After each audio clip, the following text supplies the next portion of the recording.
Good morning, and thank you for being here today. On Friday, my name is Emily Larson, Duluth Mayor. Thank you for being here. On Friday, I spoke about our community's collaboration and readiness and preparation for the coronavirus, COVID-19. You heard from 10 speakers at that time who outlined steps of caution, points of information, and components of emergency planning. Things move quickly, and this weekend was no exception. Speaking from the city perspective, we have had over a dozen people working on preparations every single day. Multiply that people power by each of the organizations who will be speaking today and their decision-making teams. Residents of this community have literally hundreds of very smart people and great decision makers fully focused on how to prepare and care for our community through this pandemic. We all take our responsibility seriously, and I am deeply grateful for each one of you. Today, the City of Duluth is publicly announcing a phased public building closure plan that aligns workplace changes and the calendar guidance provided by Governor Walz yesterday for school closure. This means that starting on Wednesday, we will have essential workers providing on-site services in the City of Duluth and non-essential staff working off-site. As of tomorrow, no city building will be open to the public. CAO Schuchman will later outline this plan and some of its details more fully in advance of all the other information that you will get provided today. I wish to thank City of Duluth staff on every single level, those who have put in time to prepare our plan and those who will activate it. Staff who have been showing up to ensure that your water, utilities, and public safety will continue to be provided for, and our staff who will be working from home to ensure the continuity and steadiness of city government. We will continue to conduct city business, utilizing technology, social distancing, and other COVID-19 safe strategies, including city council meetings. More details on that to follow in the next day as we work out the technology and the access points. The health and welfare of our residents is of the greatest concern from every speaker that you will hear from today, and I know we are all eager to get started. There are 15 speakers. I know that we have all talked about why we need to keep this very short for you and be able to get through a lot of content. Lastly, I will say that we do intend to work through a state of emergency for the City of Duluth. There is some timing and considerations that we will be making as it relates to public meetings and a city council resolution and things like that, but you can expect that to come in the coming day as well. So each speaker, I ask that you just come forward and introduce yourself, and we will start with Congressman Pete Stauber. Thank you for being here, Congressman. Thank you, Mayor Larson.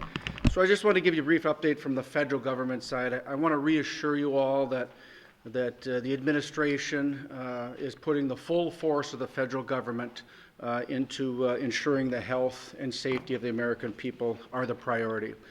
So 2 weeks ago, we voted on an emergency spending package. It was $8.3 billion, and really that was to expedite the vaccine development, purchase essential equipment and supplies which are needed to combat the virus. And then last Friday, we voted on the Family First Coronavirus Response Act, and that was to allow for free testing and really give families the financial security that they need during these times. We wanted to expand telehealth, telemedicine, and ensure that our seniors and the most vulnerable population are protected. We talked about social distancing. That will be talked about more, I'm sure, today. But really, it's from the federal level, we want to flatten out that curve so that we don't inundate our medical facilities or medical personnel during this time. And those will be my comments at this time. If you have any questions, I'll be here. Thank you very much.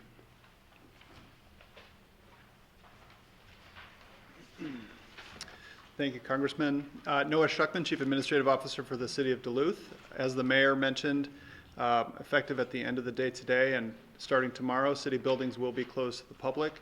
After tomorrow, we will have a minimum number of staff working in city buildings and pushing people to work from home to better protect them and public health. I want to thank our employees and our bargaining units for their support and for their feedback as we go through this process. This is not something we have done before. There's no game plan for it and no template, and so we are working through many questions very quickly, and I appreciate staff being patient and helping as we go through this. None of this will happen as we move forward without the great work of city staff. I also wanted to just note that I first communicated the closure and the plan to city staff last night, and so we are very early in that process and still working through the mechanics of the impact on city operations. I think the most important thing for the public to know is that we are going to continue essential services. Police, fire, utility operations, and many other city services will continue as we work from home, work remotely, and make sure that operations are as impacted as minimally as possible. And then finally, as soon as we are able and it is safe and appropriate, we will work to reopen city sites as appropriate. Thank you.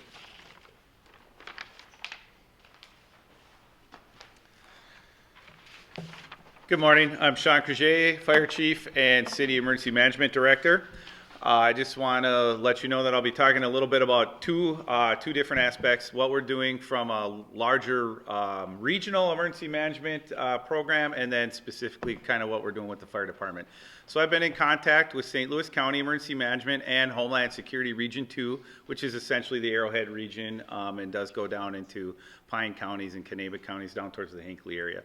We're developing plans regionally where we can support each other if need be. St. Louis County has opened their Emergency Operations Center as they're coordinating a larger area, and they're working with the County Health and Human Services and some of the other departments. So we're contacting them daily on our operations. Currently, we're not supporting any operations outside of the city or requesting support into the city, but we are working at a higher level. I've been in contact with Public Safety Commissioner Harrington over the weekend as we're planning things largely on a broad public safety planning, but also how we're going to move forward in the fire service. He's been very helpful to us, and so has State Homeland Security. We've also made some contact with other just partners locally here to see what we can do to make sure that we continue our operations. From the fire department side, one of the things we want to really stress to the public is if you call 911 and for a medical call or any other call, we're just going to proceed a little bit with more caution than you're used to. As we've talked about all week, we have N95 masks, we have gowns, we have eye protection. We're going to kind of proceed a little bit slower, what we're calling triage from the door. So don't be alarmed. We don't want anybody to be offended or feel like, why are they not coming in to help us? That we're just taking a slower, more methodical approach to try to find out what's going on, what's your problem, how can we help, and how we can best try to keep any possible contamination to our gear or any kind of a threat to our people, because we need to have our firefighters in this for the longer term. We're looking at this. We don't want to have people on quarantine if we don't have to, and we really want to make sure that the public is safe and that we have responders that are safe and able to do that. From our life safety division, there's going to be some communication going out to landlords and property management companies. We're probably going to have to adjust some of our rental inspections and some of the things that we do there. Again, if you have somebody in your area or in your building that might be symptomatic, please let us know. We're going to reschedule those appointments if necessary. Overall, we're going to continue to operate with high level of service that all the community expects and deserves, but you will see some minor changes to how we operate, and we just want people to realize that it's nothing to be worried about, and if you need to call 911, call 911 and we'll be there.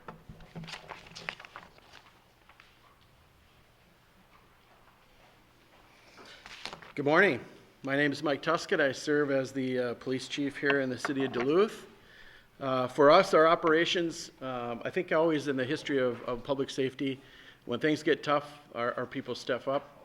We certainly will have all of our people working. We have about 157 sworn officers in our organization.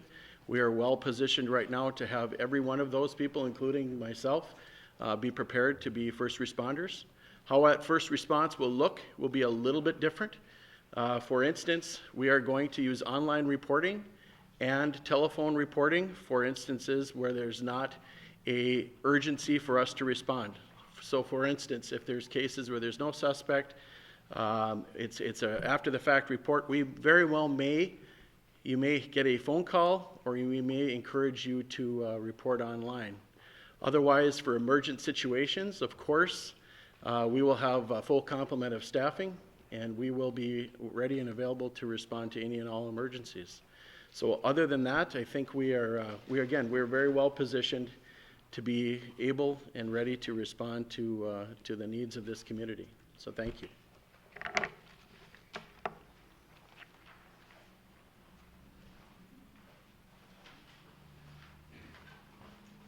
Good morning. Thank you, Mayor. I'm Amy Westbrook with the the St. Louis County Public Health Division and Public Health and Human Services Department. I used to work for the state, so it's sometimes hard to go back to the county. So I just wanted to confirm that we have 35 confirmed cases of COVID-19 across the state. We still do not have any confirmed cases in Duluth or across St. Louis County, and none north of St. Cloud. So we are still, the Minnesota Department of Health is still recommending community mitigation measures across the state in response to the COVID-19 virus. We are updated daily. And so we haven't been updated today, but as of yesterday, we had 35 cases across the state. There was a difference. Yesterday, we saw 3 cases of community transmission. Up until then, all of the confirmed cases were related to travel and could be linked back to community transmission or confirmed cases. So we are still, through the Commissioner of Health and the Minnesota Department of Health, we're still recommending individual and community mitigation measures. I want to reiterate that many of us said last week people should stay home if they're sick, wash your hands with soap and water or an alcohol-based sanitizer, cover your cough and sneezes using a tissue or your elbow, avoid touching your face and mouth, and practice social distancing. So we're doing a pretty good job here. It's good to see. And for older adults or vulnerable populations, such as individuals who are immunocompromised, we want to make sure that they're practicing good social distancing and staying home if possible. So what we're doing as a county public health division is we will be increasing our messaging for those organizations that serve the aging population, long-term care facilities, other organizations that work specifically with aging populations. We're following and monitoring the MDH and CDC guidance, and we really encourage all businesses and other agencies to follow MDH and CDC guidance. It changes, but we do have updated information linked from our website at St. Louis County, and MDH is following CDC guidance. I do want to encourage communities and businesses to reach out to us in their decision making. For public health purposes, we want decisions to be based in good public health principles and science. And I do want to stress that the decision by the governor to close schools was not for public health interventions. This was for planning, and we'll be reaching out to our schools to assist with that planning for public health purposes. But to note, daycares were not recommended to be closed. So the schools were recommended to be closed for planning purposes. As a St. Louis County COVID-19 response team, we were meeting throughout the weekend and continue to base our decisions on the recommendations of the Minnesota Department of Health. We activated the EOC, which involves multiple department heads and community partners, And we're, the EOC is serving as a centralized staging to assure that there's unified planning and response across the county. County buildings remain open and fully operational. We continue to work with property management and safety and risk to make sure that we're doing as much as possible to assure the safety and wellness of our employees and our clients. And we have the same recommendations of those individual and community-based public health messaging for everyone we work with and serve, as well as our employees. So that's it.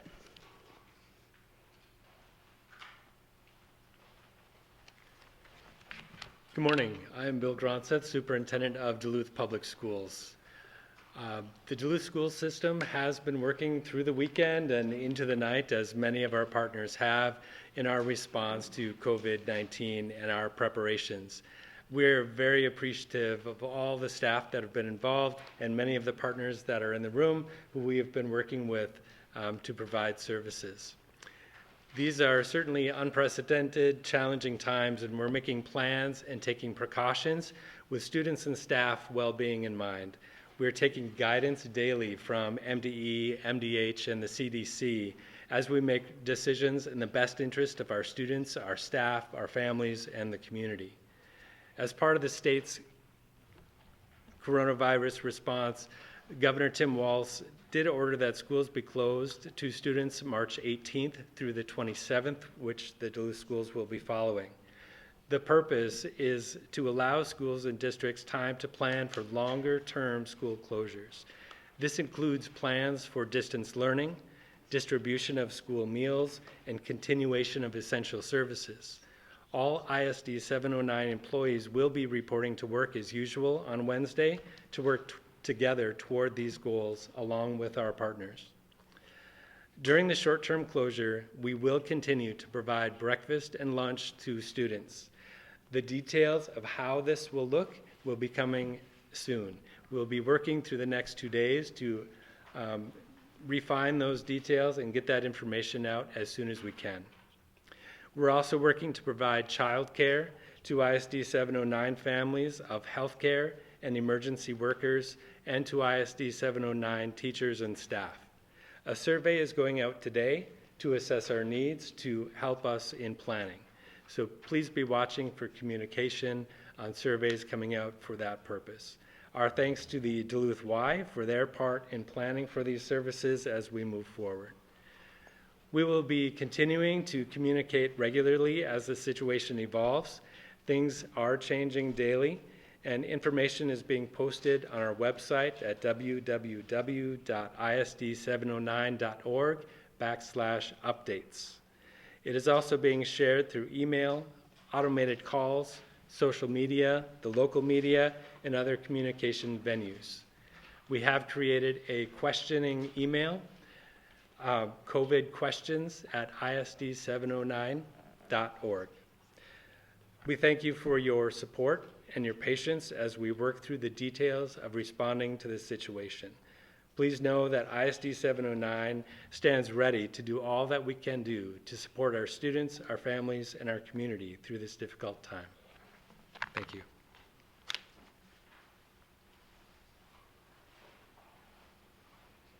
Good morning, John Pryor, President of the East Market of Essentia.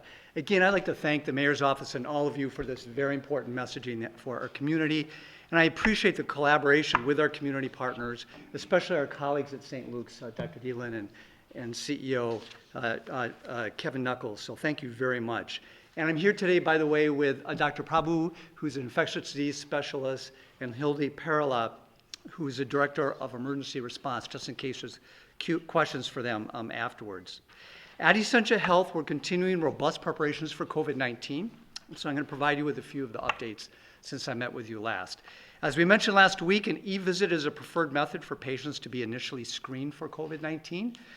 E-visits are up tenfold from what there typically are at this time of year at Essentia Health. And this is the best way for us to screen patients to identify whether they meet the criteria for testing. We expect to be offering drive-up or drive-through specimen collection for pre-screened patients earlier this week. Essentia Health staff will collect the specimens using appropriate precautions, and send them to the State Department of Health for analysis. This process reduces the need for other critically constrained resources. Again, it's important to mention that patients are required to have an initial screening, which is recommended through an e-visit to determine if testing is appropriate. We've launched a COVID-19 hotline. It offers patients information related to symptoms and then gives an opportunity to speak with someone to make an appointment or encourage an e-visit, which is the number one thing we want people to do if they're concerned about symptoms they may be having. The number for this hotline is 1-833-494-0836. One more time, 1-833-494-0836. We've made the difficult decision to restrict visitors at all Essentia Health hospitals starting today at noon. After careful consideration, we've made this decision because our top priority is always the health and well-being of our patients, employees, and communities. Essentia is working with area school districts and community resources, including the YMCA, to identify child daycare solutions for staff whose kids need care while the K through 12 schools are closed, so that our colleagues can continue to care for patients now and into the future. In addition, we are exploring staff-to-staff matching solutions for childcare through internal communication channels. Finally, we're encouraging our employees who have the ability to work from home to do so, beginning as soon as possible to help prevent the spread of COVID-19. We are following the spread of COVID-19, the advice from CDC, and the directives from our national and local leaders on a day-by-day and hour-by-hour basis. The situation is rapidly changing. Our goal is the health of our employees, our patients, and our community. Please know this: we are here with and for you during this stressful and rapidly changing time. Thank you.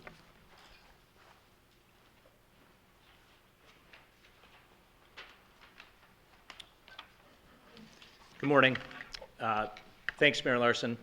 Appreciate the opportunity. Thanks, John. Much of what I will say speaks to the collaboration that Essentia and St. Luke's have been participating in our shared approach to this virus. I'm not going to repeat a lot of what Dr. Pryor just said because it's great information. I'll just touch on the fact that we at St. Luke's are doing much of the same. In our goal to protect our employees who don't necessarily need to be exposed at work, we're transitioning employees to home who can. We've changed meetings greater than 10 attendees to be online meetings only. We are in the process of also placing visitor restrictions in order to protect our patients and our employees. We've developed a hotline.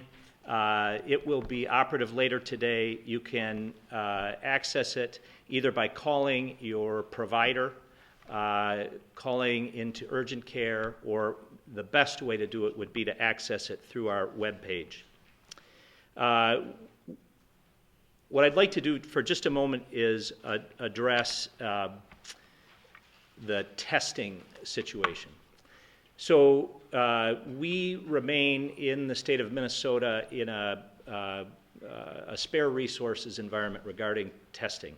So we can order the test and we can perform the test, but the results aren't coming back for days. And we understand that some of the tools necessary to do the test are not in great supply. So we need as a public to be cautious about who needs to be tested. If you go to the St. Luke's webpage, or if you call our hotline, or if you use our eCare visit, they will walk you through whether you should even be tested at all. And the reality is that if you're young and you're healthy, even if you have a cough and a fever, the best thing to do is to stay home, stay away from other people, get plenty of rest. And that leads me to kind of the final point. The reality is that we are very fortunate in this community. We have multiple partners, including two highly regarded healthcare systems with hardworking professionals that are prepared to care for you, whatever this pandemic may bring. But at this point, the most important thing we can do as a community, meaning all of us, is basic public health measures. We've heard about the hand washing and don't touch your face. We've heard about staying home if you're sick. I would advocate at this point that if you're well and you don't have to go out where there are multiple people you don't know, stay home. It's time for us to slow this disease down so we don't overwhelm our healthcare systems, and we have that opportunity. Thank you.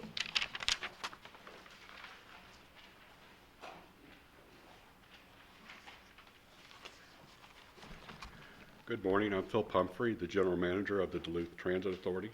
I'd like to thank the Mayor for this opportunity to address the media collected today. The dedicated staff at the DTA has been working on this issue. We have been paying attention and communicating with the Federal Transit Administration, the Minnesota Department of Transportation, the American Public Transit Association, as well as other transit providers, both in the state and out of state. We have also stepped up our efforts to disinfect the buses with the recommended cleaning for all the highly touched surfaces within the vehicles. We anticipate trying to provide as much service as possible to the community and to minimize the impact on our customers. However, this health issue will affect our ability to staff our services because of our employees have other issues such as not child care, but the closing of the schools. We are looking to modify the schedules for some of our employees. We're looking to send some employees to work from home. And so we're doing everything we can to minimize the impact on the DTA to provide as much service as possible. However, we are preparing to modify our service as need be in the future.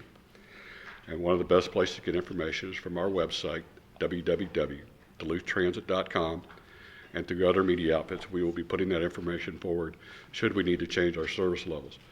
So we appreciate the public understanding that we're trying to do our best to help you provide your transportation needs in this time of health issue. Thank you.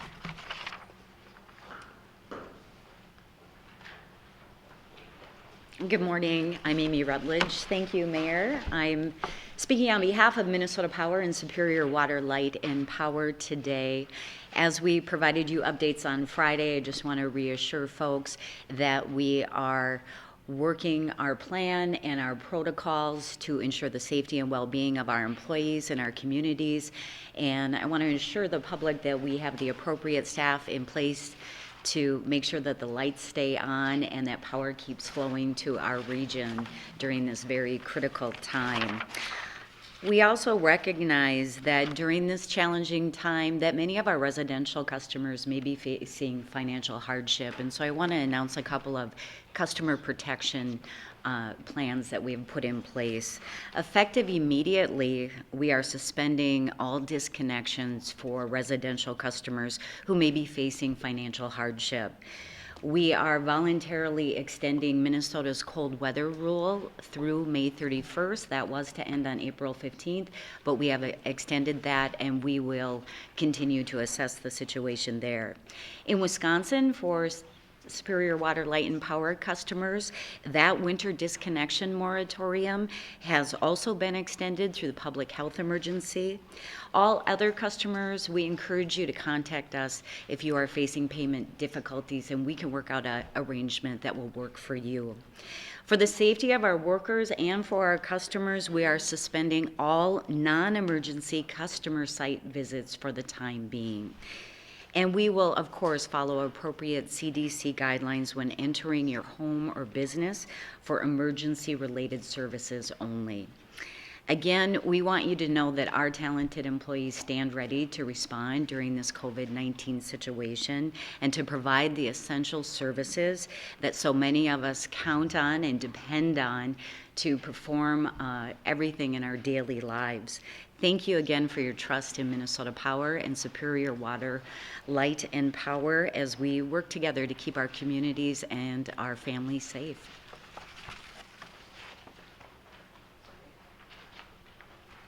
Good morning. My name is Lee Stuart, and I am the Executive Director of CHUM. We are continuing to plan and prepare for COVID-19 and its impact on us. Our intent remains to maintain operations to the maximum extent that is possible within the advice we're getting from public health officials. We believe, as we always have and always will, that everyone has the right to basic needs of food and shelter, and it's our job to do that. I will be having a daily briefing with my staff to bring them up to date on everything I've learned and everything that we should be thinking of in the shelter and in the food shelf. And to do that, I've been grateful for timely and accurate information from public health officials at the state and at the city and at the county so that the information I have is current. And we're grateful for the outreach from St. Luke's and Essentia and the Duluth Family Medicine Clinic to help us with anything that we need in terms of the medical preparation. So that's been very well received. Our food shelf, similar to many food shelves in the area, is going to go on a low contact model of distribution to promote social distancing. We plan on having pre-packaged boxes instead of client choice. Our model will be our truly time-tested approach to Thanksgiving boxes. We know how to do this and can do that well. The volunteers and staff are meeting right now to make the conversion from our client choice model to the box distribution. We'll be closed this Wednesday to make sure that we do that transition, and then open again Friday and Wednesday, regular hours from here on out, to provide that kind of, make sure that people have access to food. They'll come to the side door and pick up a prepackaged box, so they won't have to wait around inside, and it will minimize contact between people. The Lakeside Food Shelf is going to be closed for the next 8 weeks, and in consultation with Our Savior's Lutheran Church, we're still working out the details at that location. Obviously, we're improving our cleaning protocols to make sure that all surfaces are cleaned regularly, and we do expect to maintain our current volume of 40 to 50 boxes a day, 2 days a week going forward. But in anticipation of shortages, we seek the following donations now more than ever: canned soup, mac and cheese, hamburger helper, spaghetti sauce, pasta, canned vegetables and fruits, cereal, peanut butter, canned proteins, and shelf-stable juices. We'll need that so you can drop them off as you always do at this side door of the food shelf in the alley. The tax services that we do with AARP are suspended now. And in the shelter, that we continue to promote sanitation and healthy behaviors. We've made a special handout, very simple compared to the voluminous words about what people can do in shelter to maintain an environment of prevention and mitigation. We are promoting head-to-toe sleeping arrangements, hand washing, cough etiquette, maintaining distances. Our RN has prepared a step-by-step guide for us to know what we should do every day and what we should communicate to our guests. We'll need the support of hospitals and healthcare systems to handle suspected cases, and we'll follow whatever protocol they ask. A particular need right now at CHUM is for a 20-foot truck for the belongings of people who stay at CHUM and in the overnight shelter. That won't do anything about the virus, but it will significantly reduce anxiety of people who are with us so that they will know their stuff is safe. The warming center at Gloria Day will stay open, at least for now. We're promoting the same kind of healthy steps there as we do at CHUM, and we acknowledge that both places are too densely populated to maintain proper social distancing. At Steve O'Neill Apartments, we focused on education and leading by example, promoting calm, connectedness, hope to help parents and children. The children's programming is suspended for planning purposes, and we will look at, in light again of whether the recommendation for closing childcare or not stands, we'll adjust our programs. But this week they're suspended, so we can make sure we can do that. Over the weekend, Damiano, the Neighborhood Youth Services, and CHUM's youth serving programs met to talk about how they can make sure that particularly food security needs of kids are taken care of. And we'll be able to publish more about that as they work on the details. I know that Damiano is seeking to maintain its food services, but with a reduced contact model as well. I've asked the family coaches to be in touch with every family every day and to use technology as a way to work closely with families, video chat, maintaining video conferencing, things like that. We need to make sure that although this isolation is physical, that it is not emotional or psychological. So we need to make sure that we maintain those connections. CHUM's Communications Administration, Congregational Outreach, and other staff who can work from home will be working from home starting tomorrow. Today is the transition day to make sure that happens as smoothly as possible. And I want to thank the community for support and know that we are at the front end of people who are highly vulnerable, and we will be in total partnership with the public health and medical community to make sure that they get the care that they need. Thank you.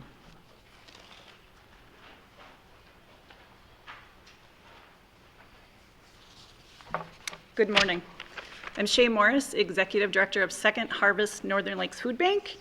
and it was nice to follow up with Lee Stuart and some of what she's talking about in regards to food insecure individuals in our region. I don't want to make the assumption that everybody knows what Second Harvest does, but we are a hunger relief organization that is responsible for nationally and regionally donations of food for about 180 nonprofit programs in northeastern Minnesota and northwestern Wisconsin. Our organization is working nationally, regionally, and locally to ensure that our neighbors have access to food and non-food items, especially at this critical time. As a supplier of food to over 50 food shelves, soup kitchens, and shelters in northeastern Minnesota and northwestern Wisconsin, we're doing everything possible to source and supply your local programs. So your food shelves, your soup kitchens, shelters, with, again, very important food items, but then non-food items as well. We've been in touch with these partners to understand their needs and to consider distribution methods, like Lee alluded to, that really reduce person-to-person contact, but really still provide that important community service. As early as this morning, we've had contact with several regional food shelves. We've heard not one of them say that they will be closed.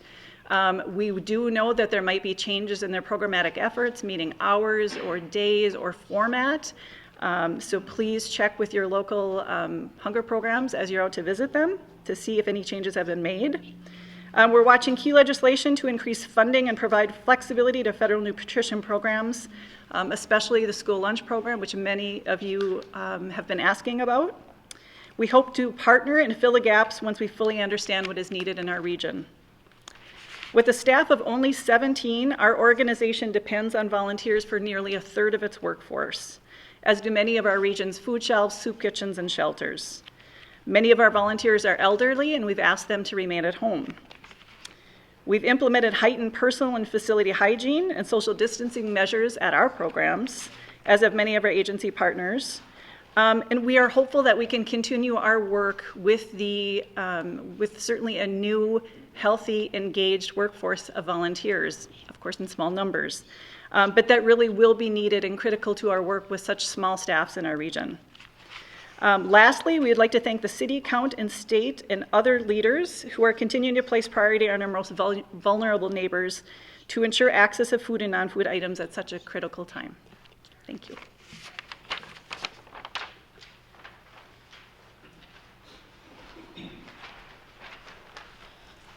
Good morning.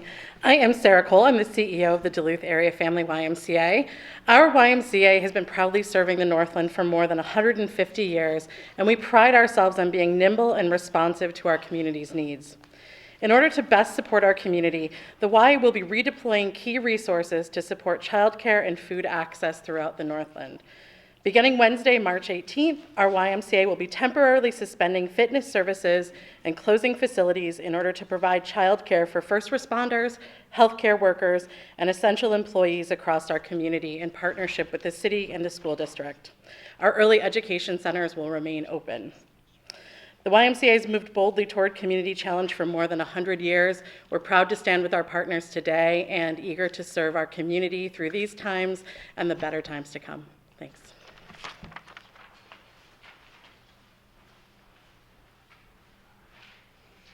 Thank you, Mayor Larson, for allowing me to participate today. I'm Jill Keppers. I'm the Executive Director of the Duluth Housing and Redevelopment Authority. The Housing and Redevelopment Authority's central office in the King Manor building will be closed to the public beginning on Wednesday, March 18th. We will continue to take applications. So applications for our public housing and Section 8 programs will be available by mail or can be picked up outside the central office and can be mailed in or dropped off in the secure mail slot on first floor of King Manor. Staff will continue to process applications, and staff will be working with residents to ensure continued leasing, maintenance, and appeals. Maintenance and inspection staff will be asking if anyone in the household is sick before entering a unit. Any inspections and non-emergency repairs will be rescheduled if there is an ill person in that household. We'll be utilizing technology, including conference calling, video conferencing, email, and phone interviews to continue to serve our residents and move applicants into housing from our waiting lists. You can find information at www.duluthhousing.com, and you can always call our front desk at 529-6300 if there are questions. Thank you.